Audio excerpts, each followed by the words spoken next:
कहानी सुनाती हूँ एक, ठीक है। ये मैंने भी बहुत ताज़ा ताज़ा लिखा है, तो कुछ भी फम्बलिंग हो तो इट्स लाइक फाइन, ओके। एक प्यारा सा घर था, इमेजिन करो, एक प्यारा सा घर था, खिला खिला सा, सूरज की रोशनी से उजला हुआ, महक होती थी उसमें एक। रात को जब चांद आता था तो नदी पर उसकी किरणें बिखरती थी और वो नदी एकदम ऐसे बहती थी और वो चांद की रोशनी से वो घर रोशन हो पड़ता था, उजला हो पड़ता था। उस घर में एक बहुत खूबसूरत औरत रहती थी। उसके लंबे बाल, सुर्ख आँखें, गुलाब जैसे होठ, उसे देखकर मानो कि अप्सरा उतर आ पड़ी है। उसके 5 बच्चे थे और वो 5 बच्चों में भी अलग अलग खासियत थी।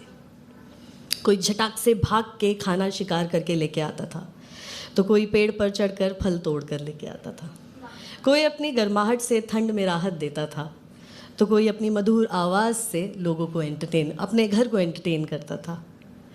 इन सब की बस एक आम बात थी, इनकी बोली अलग अलग थी, इनकी बोली एक नहीं थी और इनकी खासियत की वजह से ये ऐसे ही कम्युनिकेट करते थे।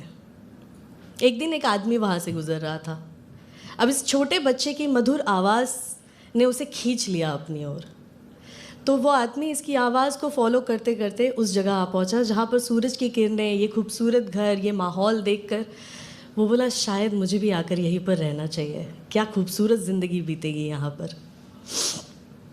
उसने देखा कि यहाँ तो बहुत बड़ी खूबसूरत सी ज़िंदगी बीतेगी। उसने कहा, अपने दोस्तों को फ़ोन लगाया और कहा यहाँ पर आ जाओ।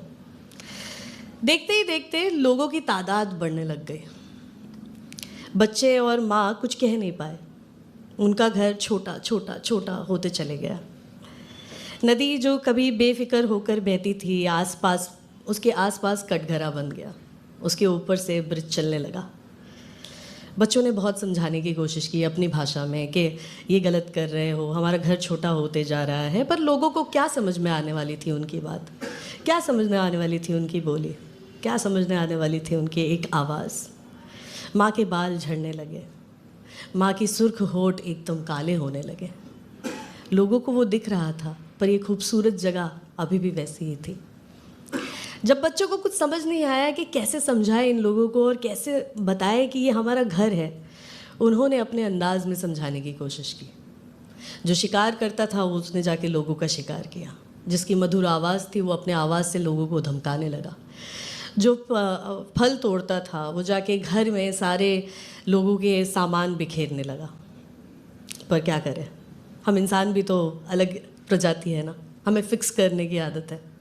हमने फ़िक्स करने के चक्कर में इन बच्चों को ज़ू में डाल दिया। इनकी माँ की सारी चीज़ें ले ली, लंबे बाल, वो सुर्ख होठ, वो खूबसूरत छवि, सारी चीज़ें ले ली।